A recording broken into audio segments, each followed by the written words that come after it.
Hello friends, KPSC KS 2024. So ಈ ಬಾರಿ 500ಕ್ಕಿಂತ ಹೆಚ್ಚಿನ ವೇಕೆನ್ಸಿಗಳನ್ನು ಕಾಲ್ ಮಾಡ್ತಾ ಇದ್ದಾರೆ. ಸೊ ಈಗ ನಾನು ಕಂಡ ಹಾಗೆ 500ಕ್ಕಿಂತ ಹೆಚ್ಚಿನ ಹುದ್ದೆಗಳಿಗೆ ನೇಮಕಾತಿಯನ್ನು ನಡೆಸಬೇಕು ಅಂತ ಹೇಳಿ KPSC ಆಯೋಜನೆ ಮಾಡಿಕೊಂಡಿದೆ. ಅದ್ರ ಜೊತೆಗೆ ಸರ್ಕಾರವೂ ಕೂಡ ಅದಕ್ಕೆ ಬೇಕಾಗಿರ್ತಕ್ಕಂತಹ ಶಿಫಾರಸನ್ನು ಕೂಡ ಮಾಡಿದೆ. ಸೊ ಮಾಡಿರೋದ್ರ ಜೊತೆಗೆ ನಾವು ನೋಡಿದ ಹಾಗೆ 500ಕ್ಕಿಂತ ಹೆಚ್ಚಿನ ಹುದ್ದೆಗಳು ಇದೇ ಮೊದಲ ಬಾರಿಗೆ ಈ ಮಟ್ಟದ ನೇಮಕಾತಿಗಳನ್ನು ಮಾಡೋದಕ್ಕೆ ಮುಂದಾಗಿರೋದು. ಸೊ ಅದಕ್ಕೆ ಸಂಬಂಧಪಟ್ಟ ಹಾಗೆ ಈ ಒಂದು ವಿಡಿಯೋದಲ್ಲಿ ನಾವೇನೇನು ನೋಡ್ತೀವಿ ಅಂತ ಹೇಳಿದ್ರೆ ಕಂಪ್ಲೀಟ್ KPSCದು ಅಥವಾ KASನ ಎಕ್ಸಾಮ್ ಹೇಗಿರುತ್ತೆ ಮತ್ತು ಹೇಗೆ ನಡೀತದೆ, ಪ್ಯಾಟರ್ನ್ ಏನು, ಸಿಲೆಬಸ್ ಏನು, ಅದ್ರ ಜೊತೆಗೆ ಪುಸ್ತಕಗಳೇನೇನು ಓದಬೇಕು ಅಂದರೆ ಸ್ಟಡಿ ಮೆಟೀರಿಯಲ್ಸ್ ಎಲ್ಲವೂ ಕೂಡ ಈ ಒಂದು ವಿಡಿಯೋದಲ್ಲಿ ಪೂರ್ಣವಾಗಿರ್ತಕ್ಕಂಥ ಮಾಹಿತಿಯನ್ನು ನಿಮಗೆ ನಾನು ಒದಗಿಸ್ಕೊಡ್ತೇನೆ. ಈ KAS ಅಥವಾ KPSC ಕಂಡಕ್ಟ್ ಮಾಡ್ತಾ ಇರತಕ್ಕಂಥ ಎಕ್ಸಾಮನ್ನು ಬರೆಯೋದಕ್ಕೆ ಯಾರ್ಯಾರಿಗೆ ಅರ್ಹತೆಯನ್ನು ಪಡ್ಕೊಂಡಿರ್ತಾರೆ ಅಂತ ಹೇಳಿದ್ರೆ ಕನಿಷ್ಠ ಅವ್ರಿಗೆ 21 ವರ್ಷ ವಯಸ್ಸಾಗಿರಬೇಕು. ಅದ್ರ ಜೊತೆಗೆ ಪದವಿಯನ್ನೇನಾದರೂ ಅವರು ಓದ್ತಾ ಇದ್ದರೆ ಪದವಿಯ ಕೊನೆಯ ಸೆಮ್ನಲ್ಲಿ ಇದ್ದು ಅವರು ಈ ಎಕ್ಸಾಮ್ಗೆ ಅಪಿಯರೆನ್ಸನ್ನು ಪಡ್ಕೊಳ್ಬೋದು. ಅದ್ರ ಜೊತೆಗೆ ಅವ್ರೇನು ಇಂಟರ್ವ್ಯೂ ಅಂತ ಹೇಳಿ ಬರ್ತಾ ಇರುತ್ತಲ್ಲ, ಸೊ ಆ ಟೈಮಲ್ಲಿ ಇವರು 6th ಸೆಮ್ ಪಾಸಾಗಿರ್ತಕ್ಕಂಥದ್ದು ಅವರ ಮಾರ್ಕ್ಸ್ ಕಾರ್ಡ್ಸ್ ಆ ಟೈಮಲ್ಲಿ ಇರಬೇಕು. ಅದರ ಜೊತೆಗೆ ವೃತ್ತಿ ಆಧಾರಿತ ಕೋರ್ಸ್ಗಳನ್ನು ಮಾಡ್ತಾ ಇರ್ತಕ್ಕಂಥವ್ರು, ವೃತ್ತಿ ಆಧಾರಿತ ಕೋರ್ಸ್ಗಳು ಅಂತ ಹೇಳಿದ್ರೆ ಪ್ರೊಫೆಷ್ನಲ್ ಕೋರ್ಸ್ ಯಾರ್ಯಾರು ಮಾಡ್ತಿರ್ತಾರೋ ಅವರು ಕೂಡ ಈ ಒಂದು ಎಕ್ಸಾಮನ್ನು ಬರೆಯೋದಕ್ಕೆ ಎಲಿಜಿಬಿಲಿಟಿಯನ್ನು ಪಡ್ಕೊಂಡಿರ್ತಾರೆ. ಸೊ ಅದಾದಮೇಲೆ ಪರೀಕ್ಷೆ ಬರೆಯಲು ಅವರು ಇರಬೇಕಾಗಿರ್ತಕ್ಕಂಥ ವಯೋಮಿತಿ. ಸೊ ವಯೋಮಿತಿ ಏನು ಅಂತ ಹೇಳಿದ್ರೆ ಕನಿಷ್ಠ 21 ವರ್ಷ ಅವ್ರಿಗೆ ಆಗಿರಬೇಕು. ಗರಿಷ್ಠ ಅಂತ ಹೇಳಿದ್ರೆ ಜನರಲ್ ಮೆರಿಟಲ್ಲಿ ಬರ್ತಕ್ಕಂಥವ್ರಿಗೆ 35 ವರ್ಷ ಆಗಿರಬೇಕು, OBCಯಲ್ಲಿ ಬರ್ತಕ್ಕಂಥವ್ರಿಗೆ 38 ವರ್ಷ ಆಗಿರಬೇಕು, SC ST ನಲ್ಲಿ ಬರ್ತಕ್ಕಂಥವ್ರಿಗೆ 40 ವರ್ಷ ಆಗಿರ್ತದೆ. ಸೊ ಈ ವರ್ಷ ಏನು ಹೊಸದಾಗಿರ್ತಕ್ಕಂಥ ನೋಟಿಫಿಕೇಷನಲ್ಲಿ ಏನು ಕೊಟ್ಟಿದ್ದಾರೆ ಅಂತ ಹೇಳಿದ್ರೆ ಕೋವಿಡ್ ಬಂದಿರತಕ್ಕಂಥ ಟೈಮಲ್ಲಿ ಯಾವುದೇ ರೀತಿಯಾಗಿರ್ತಕ್ಕಂಥ KSಗೆ ಸಂಬಂಧಪಟ್ಟಿರ್ತಕ್ಕಂಥ ಹುದ್ದೆಗಳಿಗೆ ಅವರು ನೇಮಕಾತಿಯನ್ನು ನಡೆಸಿರಲಿಲ್ಲ. ಅದಕ್ಕೋಸ್ಕರ ಈ ವರ್ಷ ಏನು ಮಾಡ್ಯಾರ ಅವರು ಅಂತ ಹೇಳಿದ್ರೆ 3 ವರ್ಷಗಳ ವಯೋ ಸಡಿಲಿಕೆಯನ್ನು ನೀಡಿದ್ದಾರೆ. ಸೊ ಇದರಿಂದಾಗಿ ಜನರಲ್ ಮೆರಿಟಲ್ಲಿ 35 ವರ್ಷದಿಂದ 38 ವರ್ಷದ ನಡುವೆ ಇರ್ತಕ್ಕಂಥವ್ರು ಈ ಸಲ ಎಕ್ಸಾಮನ್ನು ತೆಗೆದುಕೋಬೋದು. OBC ಅವರು 38 ವರ್ಷದಿಂದ 41 ವರ್ಷದ ನಡುವೆ ಇರ್ತಕ್ಕಂಥವ್ರು ತಗೋಬೋದು. SC ಮತ್ತು ST ಅವರು 40ರಿಂದ 43 ವರ್ಷದ ನಡುವೆ ಅವರು ಏನು ಮಾಡ್ಬೋದು ಅಂದರೆ ಎಕ್ಸಾಮನ್ನು ತೆಗೆದುಕೊಳ್ಬೋದು. ಆಮೇಲೆ ಪರೀಕ್ಷೆ ಅನ್ನೋದು ಎಷ್ಟು ಅಥವಾ ಪರೀಕ್ಷೆ ಹೇಗೆ ನಡೀತದೆ, ಈ ಪರೀಕ್ಷೆ ಹೇಗೆ ನಡೀತದೆ ಅಂತ ಹೇಳಿದ್ರೆ UPSC ಹೇಗೆ ಪ್ರಿಲಿಮಿನರಿ, ಮೇನ್ಸ್ ಆ್ಯಂಡ್ ಇಂಟರ್ವ್ಯೂ ಅಂತ ಹೇಳಿ 3 ಹಂತಗಳಲ್ಲಿ ಯಾವ ರೀತಿ ಎಕ್ಸಾಮನ್ನು ನಡೆಸುತ್ತೋ ಅದೇ ಪ್ರಕಾರವಾಗಿ ಇಲ್ಲೂ ಕೂಡ ಪೂರ್ವಭಾವಿ ಪರೀಕ್ಷೆ, ಮುಖ್ಯ ಪರೀಕ್ಷೆ, ವ್ಯಕ್ತಿತ್ವ ಪರೀಕ್ಷೆ ಅಂಥೇಳಿ 3 ಹಂತಗಳನ್ನು KPSCಯಲ್ಲೂ ಕೂಡ ನಾವು ನೋಡೋದಕ್ಕೆ ಸಾಧ್ಯತೆ ಇದೆ. ಸೊ ಈ KPSCಯಲ್ಲಿ ನೋಡೋ ಹಾಗೆ ಮೊದಲ ಹಂತ ಯಾವುದು ಅಂತ ಹೇಳಿದ್ರೆ ಪೂರ್ವಭಾವಿ ಪರೀಕ್ಷೆ ಅಥವಾ ಪ್ರಿಲಿಮಿನರಿ ಎಕ್ಸಾಮಿನೇಷನ್. ಸೊ ಇಲ್ಲಿ 2 ಪೇಪರ್ ಬರುತ್ತೆ. ನಾವು UPSCನಲ್ಲಿ ನೋಡಿದ ಹಾಗೆ GS1 ಮತ್ತು CSAT ಅಂತ ಹೇಳಿ ಕರಿತೀವಿ. UPSCಯಲ್ಲಿ ಇಲ್ಲಿ paper 1 and paper 2. So paper 1 carries 100 marks and examination 2 hours ಇರುತ್ತೆ. ಹಾಗೆ ಪೇಪರ್ 2ನಲ್ಲೂ ಕೂಡ 100 ಮಾರ್ಕ್ಸ್ 2 hours ಇರುತ್ತೆ. ಅಲ್ಲಿ ನಾವು CSATನ ಪೇಪರ್ನ ಏನಂತ ಕರಿತಿದ್ವಿ UPSCಯಲ್ಲಿ ಅಂತ ಹೇಳ್ತಾ it is a qualifying in nature ಅಂತ ಹೇಳಿ ಕರಿತಾ ಇದ್ವಿ. ಬಟ್ ಇಲ್ಲಿ ಪೇಪರ್ 2 ಏನಾಗುತ್ತೆ ಅಂತ ಹೇಳಿದ್ರೆ ನಾವು ಮೇನ್ಸ್ಗೆ ಹೋಗೋದಕ್ಕೆ 2 ಪೇಪರ್ 1 ಮತ್ತು ಪೇಪರ್ 2 ಎರಡನ್ನೂ ಕೂಡ ಏನು ಮಾಡ್ತಾರೆ, ಇಲ್ಲಿ ಅಂಕಗಳನ್ನು ನಿರ್ದಿಷ್ಟವಾಗಿರ್ತಕ್ಕಂಥ ಅಂಕಗಳನ್ನು ತೆಗೆದುಕೊಂಡ ಮೇಲೆ ನಮಗೆ ಮುಂದಕ್ಕೆ ಹೋಗೋದಕ್ಕೆ ಸಾಧ್ಯತೆ ಇದೆ ಅಂತ ಹೇಳ್ತಾರೆ. ಅಂದರೆ 2 ಪೇಪರಿಂದನೂ ಕೂಡ ನಮಗೆ ಹೆಚ್ಚಿನ ಅಂಕಗಳು ಬರಬೇಕು. ಇಲ್ಲ ಅಂತ ಹೇಳಿದ್ರೆ ನಾವು ಮುಂದಿನ ಹಂತಕ್ಕೆ ಹೋಗೋದಕ್ಕೆ ಸಾಧ್ಯತೆ ಇಲ್ಲ. ಹಾಗೆ ಇಲ್ಲಿ ಇನ್ನೊಂದು ಏನು ಅಂತ ಹೇಳಿದ್ರೆ ಪ್ರಿಲಿಮಿನರಿ ಎಕ್ಸಾಮಿನೇಷನಲ್ಲಿ ಪೇಪರ್ 1 ಆ್ಯಂಡ್ ಪೇಪರ್ 2 ಪೇಪರ್ ಬರೀತಾ ಇರಬೇಕಾದಾಗ ಇಲ್ಲಿ 0.25 ನೆಗೆಟಿವ್ ಮಾರ್ಕ್ ಇರುತ್ತೆ.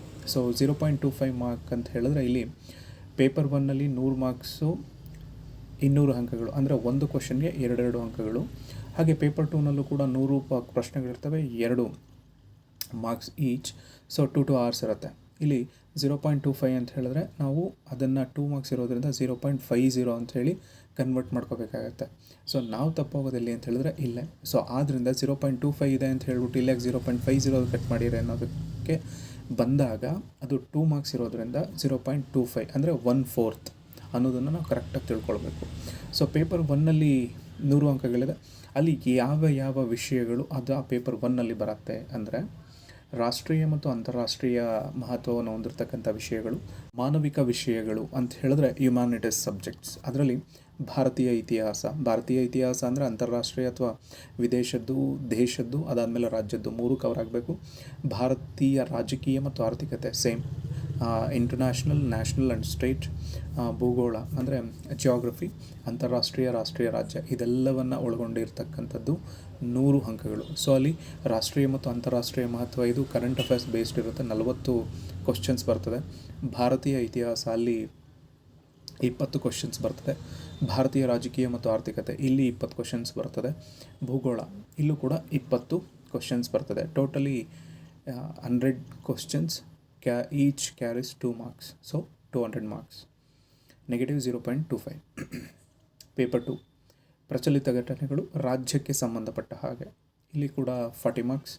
ಅದಾದಮೇಲೆ ವಿಜ್ಞಾನ 40 ಕ್ವಶನ್ಸ್ 80 ಮಾರ್ಕ್ಸ್. ವಿಜ್ಞಾನ ಮತ್ತು ತಂತ್ರಜ್ಞಾನ, ಪರಿಸರ ಅಧ್ಯಯನ, ಸಾಮಾನ್ಯ ವಿಜ್ಞಾನ, ಆಮೇಲೆ ಮೆಂಟಲ್ ಎಬಿಲಿಟಿ. ವಿಜ್ಞಾನ ಮತ್ತು ತಂತ್ರಜ್ಞಾನ, ಪರಿಸರ ಅಧ್ಯಯನ, ಸಾಮಾನ್ಯ ವಿಜ್ಞಾನ ಇಲ್ಲಿ 30 ಕ್ವಶನ್ಸ್ ಬರ್ತದೆ. ಮೆಂಟಲ್ ಎಬಿಲಿಟಿಯಲ್ಲೂ ಕೂಡ 30 ಕ್ವಶನ್ಸ್ ಬರ್ತದೆ. ಸೊ ಇಲ್ಲೂ ಕೂಡ 100 ಪ್ರಶ್ನೆಗಳು, 200 ಅಂಕಗಳು, 2 ಗಂಟೆಗಳು, ಅದರ ಜೊತೆಗೆ 0.25 ನೆಗೆಟಿವ್ ಮಾರ್ಕ್ ಇರುತ್ತೆ. ಸೊ ಇದು ಪ್ರಿಲಿಮಿನರಿ ರೌಂಡಲ್ಲಿ ನಾವು ಪಾಸಾದ ನಂತರ ಮುಂದಕ್ಕೆ ಬರ್ತಕ್ಕಂಥದ್ದು ಯಾವುದು ಅಂತ ಹೇಳಿದ್ರೆ ಮುಖ್ಯ ಪರೀಕ್ಷೆ. ಈ ಮುಖ್ಯ ಪರೀಕ್ಷೆಯಲ್ಲಿ ಫಸ್ಟ್ ಯಾವುದು ಅಂತ ಹೇಳಿದ್ರೆ ಭಾಷಾ ಪರೀಕ್ಷೆ. ಸೊ ಭಾಷಾ ಪರೀಕ್ಷೆ ಅಂತ ಹೇಳಿದ್ರೆ ಇಲ್ಲಿ ಕನ್ನಡ, ಅದರ ಜೊತೆಗೆ ಇಂಗ್ಲೀಷ್. ಇಲ್ಲಿ ಕನ್ನಡ 150 ಮಾರ್ಕ್ಸನ್ನು ಕ್ಯಾರಿ ಮಾಡುತ್ತೆ, ಇಂಗ್ಲೀಷ್ 150 ಮಾರ್ಕ್ಸನ್ನು ಕ್ಯಾರಿ ಮಾಡುತ್ತೆ.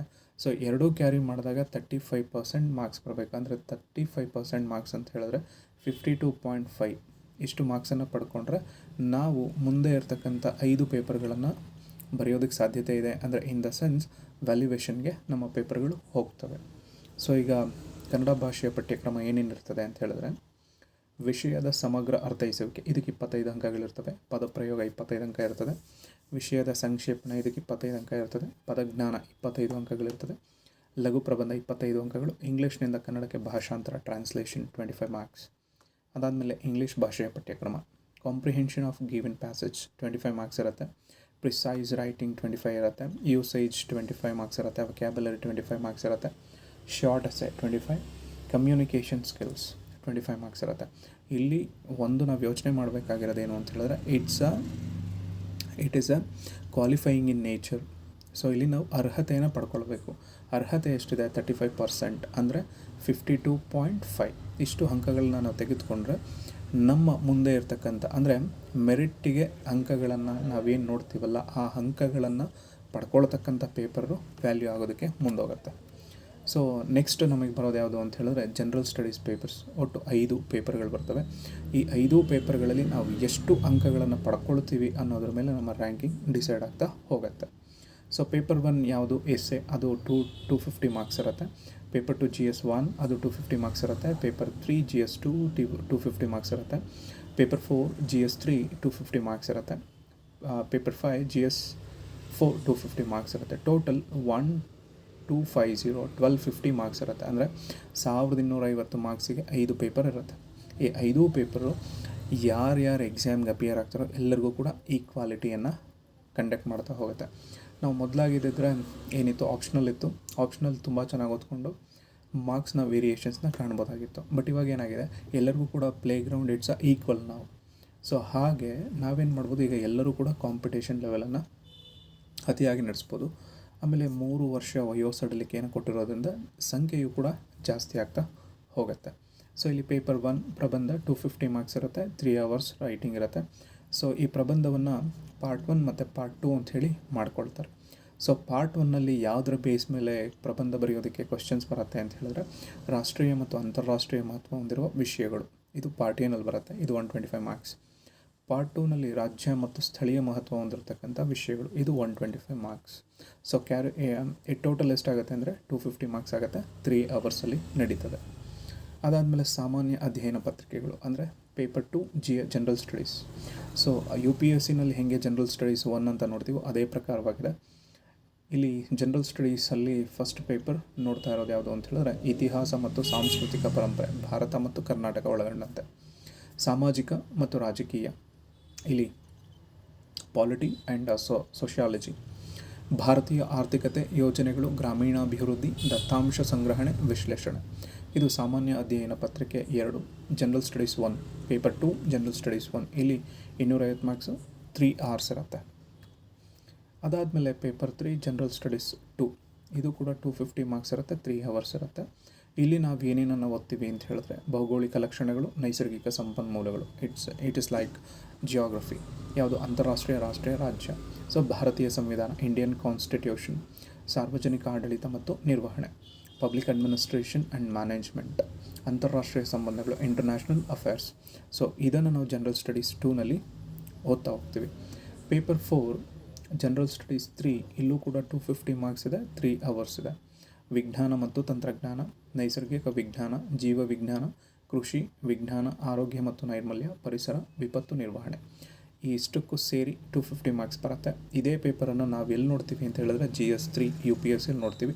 ಅಲ್ಲಿ ಇಷ್ಟು ವಾಸ್ಟ್ ಆಗಿಲ್ಲ, ಸ್ವಲ್ಪ ಕಡಿಮೆ ಇರುತ್ತಲ್ಲಿ. ಆಮೇಲೆ ಪೇಪರ್ 5 ಜನರಲ್ ಸ್ಟಡೀಸ್ 4, ಇದು ಕೂಡ 250 ಮಾರ್ಕ್ಸನ್ನು ಪಡ್ಕೊಳ್ಳುತ್ತೆ, 3 hours ಇರುತ್ತೆ. Ethics, integrity, aptitude.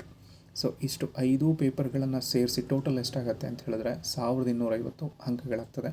ಅದಾದಮೇಲೆ ಕೊನೆಯದಾಗಿರ್ತಕ್ಕಂಥ ರೌಂಡ್ ಯಾವುದು ಅಂತ ಹೇಳಿದ್ರೆ ಇಂಟರ್ವ್ಯೂ. ಸೊ ಇಂಟರ್ವ್ಯೂನಲ್ಲಿ ಇಲ್ಲಿ ಎಷ್ಟು ಮಾರ್ಕ್ಸನ್ನು ಕ್ಯಾರಿ ಮಾಡುತ್ತೆ ಅಂತ ಹೇಳಿದ್ರೆ 50 ಮಾರ್ಕ್ಸನ್ನು ಕ್ಯಾರಿ ಮಾಡುತ್ತೆ. ಸೊ ನೀವು 50 ಮಾರ್ಕ್ಸ್ ಕ್ಯಾರಿ ಮಾಡ್ಬೋದು, ಕ್ಯಾರಿ ಮಾಡೋದಲ್ಲಿ ಇರ್ಬೋದು. ನೀವು GS ಅಲ್ಲಿ ತುಂಬ ಚೆನ್ನಾಗಿ ಮಾಡಿಕೊಂಡ್ರೆ ಇದು ಲೆಕ್ಕಕ್ಕೆ ಬೇಕಾದ್ರೆ ತೊಗೊಳ್ಳೋ ಅವಶ್ಯಕತೆಯೂ ಇಲ್ಲ, ಆದರೆ ನಿಮ್ಮ ರ್ಯಾಂಕಿಂಗ್ ಡಿಸೈಡ್ ಆಗೋಗುತ್ತೆ. ಸೊ ಟೋಟಲ್ ಎಷ್ಟು ಅಂತ ಹೇಳಿದ್ರೆ 1300 ಅಂಕಗಳಿಗೆ ನಾವೇನು ಮಾಡ್ತೀವಿ ಅಂತ ಹೇಳಿದ್ರೆ KAS ಎಕ್ಸಾಮನ್ನು ಬರಿತಾ ಹೋಗ್ತೀವಿ. ಸೊ ಎಕ್ಸಾಮನ್ನು ಬರಿತಾ ಹೋಗ್ತೀವಿ. ಅದಕ್ಕೆ ಬೇಕಾಗಿರ್ತಕ್ಕಂಥ ಮೆಟೀರಿಯಲ್ಸ್ಗಳು ಯಾವ್ದು, ಈ ಮೆಟೀರಿಯಲ್ಸ್ಗಳು ನಮಗೆ ತುಂಬ ಅವಶ್ಯಕತೆಯ ಜೊತೆಗೆ ನಾವೆಷ್ಟು ಚೆಂದಾಗಿ ಇವನ್ನು ನಾವು ರಿವೈಸ್ ಮಾಡ್ತಾ ಹೋಗ್ತಿರ್ತೀವೋ ಅಷ್ಟು ಚೆಂದ ನಮಗೇನಾಗುತ್ತೆ ವಿಷಯಗಳ ಗ್ರ್ಯಾಬಿಂಗ್, ಅದ್ರ ಜೊತೆಗೆ ವಿಷಯಗಳು ಅಷ್ಟೇ ಚೆಂದ ನಮ್ಮ ತಲೆಯಲ್ಲಿ ಕೂತ್ಕೊಳ್ತಾ ಹೋಗ್ತವೆ. ಸೊ ಬೇಸಿಕ್ಕಾಗಿ ಬೇಕಾಗಿರ್ತಕ್ಕಂಥವು ಮತ್ತು ಸ್ಟ್ಯಾಂಡರ್ಡಾಗಿ ಬೇಕಾಗಿರ್ತಕ್ಕಂಥ ಪುಸ್ತಕಗಳು ಯಾವ್ಯಾವು ಅನ್ನೋದಕ್ಕೆ ಸೊ ಫಸ್ಟು ನಾವು ಹೋಗಬೇಕಾಗಿರೋದು ಯಾವುದೇ ಒಂದು ಎಕ್ಸಾಮ್ಗೆ ನಾವು ಅಪಿಯರ್ ಆಗ್ತೀವಿ ಅಂತ ಹೇಳಿದ್ರೆ ಫಸ್ಟು ಬೇಸಿಕ್ ತುಂಬ ಸ್ಟ್ರಾಂಗ್ ಆಗಿರಬೇಕು. ಸೊ ಹಾಗೆ ಬೇಸಿಕ್ ಸ್ಟ್ರಾಂಗ್ ಆಗಬೇಕು ಅಂತ ಹೇಳಿದ್ರೆ ಒಂದು NCERT ಅಥವಾ DSERT, ಸೊ ಅಥವಾ ನಮ್ಮ ಪ್ರೈಮರಿ ಸ್ಕೂಲ್ ಅದೇ DSERT ಅಥವಾ PUC ಪುಸ್ತಕಗಳು ಇವನ್ನು ನಾವು ತೆಗೆದುಕೊಂಡು ಹೋಗಬೇಕು. ಅದರಲ್ಲಿ ವಿತ್ ರೆಫರೆನ್ಸ್ ಯಾವುದು ಅಂತ ಹೇಳಿದ್ರೆ ಸೋಷಿಯಲ್ ಸೈನ್ಸ್ ಆ್ಯಂಡ್ ಸೈನ್ಸ್, ಇವೆರಡನ್ನ ನಾವು ಮೇಜರಾಗಿ ಓದ್ಕೊಳ್ಬೇಕು. ಆಮೇಲೆ GK ಬುಕ್ಸ್, ಆಮೇಲೆ ಕರೆಂಟ್ ಅಫೇರ್ಸಿಗೆ ಕೆಲವೊಂದು ಮ್ಯಾಗ್ಝಿನ್ಗಳು, ಅದ್ರ ಜೊತೆಗೆ ಪೇಪರ್, ಪ್ರಜಾವಾಣಿ ಆಗ್ಬೋದು, ಹಿಂದೂ ಆಗ್ಬೋದು, ಸ್ಪೆಕ್ಟ್ರಮ್, ಈ ಥರದ್ದು ಕೆಲವೊಂದು ಪತ್ರಿಕೆಗಳನ್ನು ನಾವು ಓದ್ಕೊಳ್ಬೋದು. ಆಮೇಲೆ ಇತಿಹಾಸಕ್ಕೆ ಸಂಬಂಧಪಟ್ಟ ಹಾಗೆ ಹೇಳೋದಾದರೆ KNA ಸದಾಶಿವ, ಇದು ಕನ್ನಡ ಮೀಡಿಯಮ್ಗೆ. ಬಿಪಿನ್ ಚಂದ್ರ ಆ್ಯಂಡ್ ಸ್ಪೆಕ್ಟ್ರಮ್, ಇದು ಇಂಗ್ಲೀಷ್ ಮೀಡಿಯಮ್.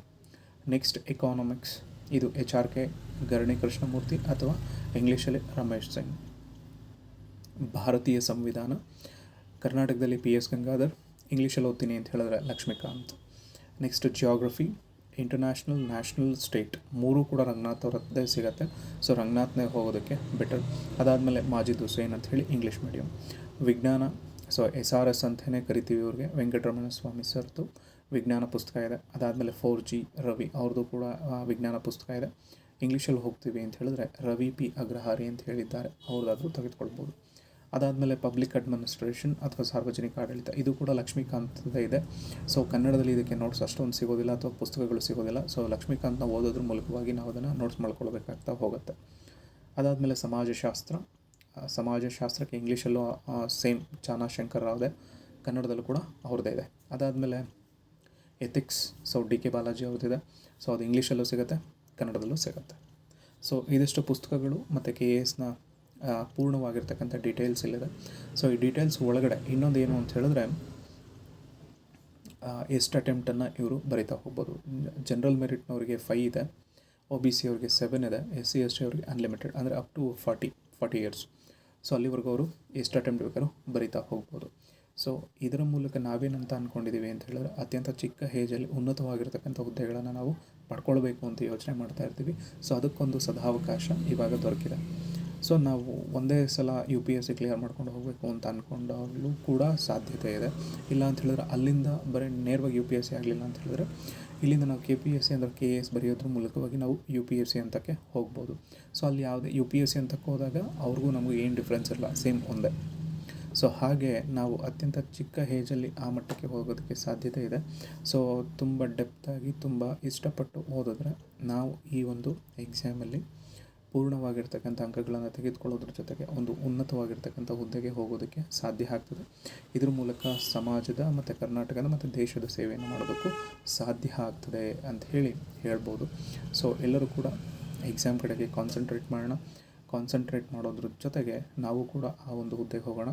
ಸೊ ಇದಕ್ಕೆ ಸಂಬಂಧಪಟ್ಟ ಹಾಗೆ ನಾನು ಕೂಡ ವಿಡಿಯೋಗಳನ್ನು ಮಾಡ್ತಾ ಹೋಗ್ತಿರ್ತೀನಿ. ಅಂದರೆ ಸಿಲೆಬಸ್ ಬಗ್ಗೆ, ಅಂದರೆ ಪ್ರತಿ ಟಾಪಿಕ್ ಬಗ್ಗೆನೂ ಕೂಡ ಏನೇನಿದೆಯೋ ಅದರ ಬಗ್ಗೆ ನಾನು ವಿಡಿಯೋಗಳನ್ನು ಮಾಡ್ತೀನಿ ಮತ್ತು ನಾನು ಕೂಡ ಓದ್ಕೊಳ್ತೀನಿ. ನಿಮ್ಮ ಜೊತೆ ಓದ್ಕೊಳ್ಳೋದ್ರ ಜೊತೆಗೆ ವಿಡಿಯೋನು ಮಾಡ್ತೀನಿ. ನನ್ನಲ್ಲಿರ್ತಕ್ಕಂಥ ನಾಲೆಡ್ಜನ್ನು ನಿಮಗೂ ಕೂಡ ಹಂಚ್ಕೊಳ್ತಾ ಹೋಗ್ತಾ ಇರ್ತೀನಿ. Thank you.